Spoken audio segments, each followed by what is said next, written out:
What's going on, smart people? I just finished probably over a month-long coffee and Monster Energy drink fueled study session for my physics PhD comprehensive exams, and yesterday I took the last one of three. The first one was on quantum mechanics, the second one was on electricity and magnetism, and the third one was on both classical mechanics and statistical mechanics. If you want to know more about the details of how the comprehensive exam is structured, I've made a video about it. It's in the description. Before I find out my results, which I'll find out in, at the end of the week, I wanted to make some predictions about how I think I did and talk about how I think it went.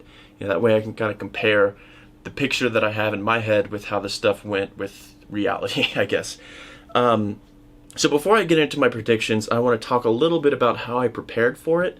Now, I started off a little bit over a month ago with studying quantum mechanics. Quantum has always been, I don't want to call it a strength, but comparative to the other subjects, I've always felt the most comfortable with quantum mechanics.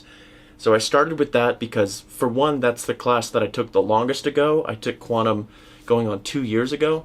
So even though it was my strength, I still definitely needed a refresher, and I thought I could pick that up quicker. Then I went to statistical mechanics, then classical mechanics, and I saved E&M, arguably the most difficult core graduate class that you'll take in graduate school. I saved that for dead last. And the reason that I did this is, if you look at a class like quantum mechanics, there's such a disproportionately large amount of time that you will spend on one subject versus other ones. Like, you spend way more time, at least in my case, on, addition of angular momentum than you do on maybe degenerate perturbation theory. And if you use the time spent studying a subject or discussing it in class as kind of a measuring stick, it's easy to identify for yourself what are the most important topics that you're covering, or at least what's most probable that you'll be tested on. So with something like quantum mechanics, where you spend so much time on time evolution or things like, it's easy to do that, or stat mech, where most of it you spend infinitely more time on ensemble theory than you do on cluster expansion. I wanted to emphasize those topics because it was easy to see what I would probably be tested on.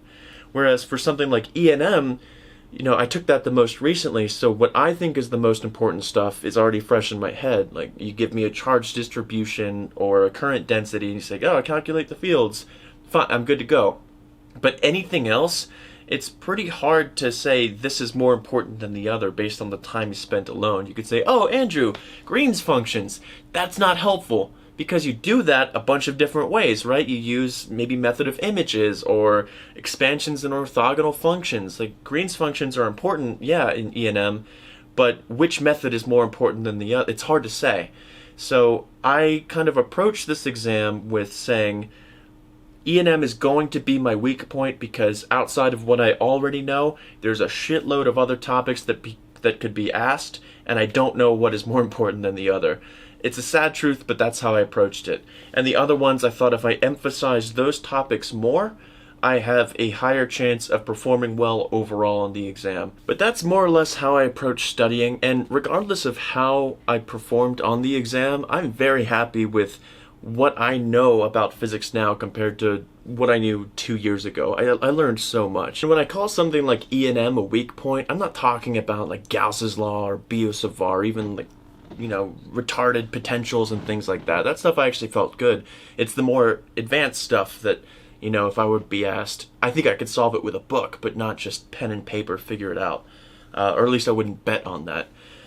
But anyways, on to how I think I did. First of all, there are 3 tiers of passing this exam. There's not passing, in which case I think you do get another chance to take it again.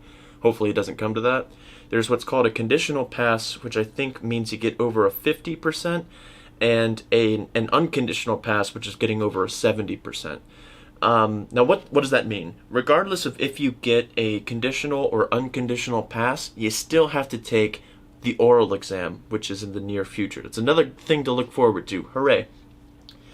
But if you get the unconditional pass, they'll grill you more on the physics, like just the basic physics stuff. Like, you'll be asked probably about certain weak points of your exam to see what went wrong. And if you don't, then they'll focus more on just what your research plans are. So I think those are the main differences. Now, how do I think I size up in all of that? Well, I think my studying really did go to plan. I think I did pretty well on quantum mechanics, pretty well on stat mech and classical, and worse on E&M. I think for the most part, I can expect almost full marks on quantum, maybe a little bit less on the stat mech and classical, and I think actually maybe borderline bad on E&M. I definitely could have done better. There were questions on E&M that I think I got almost full marks on, and then there were some where as soon as I got to my car, I was like, why did I do that? Those realizations you have right after it's too late. That was my experience with the E&M exam. It was completely fair, good questions, nothing that was completely unreasonable or anything like that, but just making stupid mistakes that were avoidable. So those are things that I think I should be hit for, as well as the things that, I just didn't know in the first place. So I think overall, I wouldn't be terribly surprised percentage-wise if I got an unconditional pass, like over the 70%, just because I think how low I might have performed on E&M, it could have been compensated with how well maybe I did on quantum or stat mech, and like the combination of the two. I don't think that's how it should work. I don't think you should be able to do horribly on one test and then the other ones balance you out. I think you should have like an overall pretty good understanding of everything on the exams anyways. So I think I earned the conditional pass. And I think I will actually get that. I'm just saying I wouldn't be surprised if, one exam balances out the badness of the other one. So regardless, I do think I passed.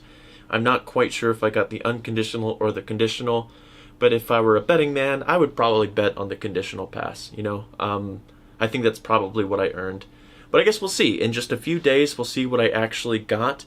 And over the course of this semester, then I'll start preparing for the orals, which means I'll have to get a committee together. I'll have to have some long conversations with my research advisor on what I'm actually doing. That way I can communicate that to people who know a hell of a lot more about this stuff than I do. But that sounds a lot less stressful to me than the written portion. But that's all done. Over the next few days, you can expect me to make another video on how this stuff went objectively. And I guess I'll see you guys then.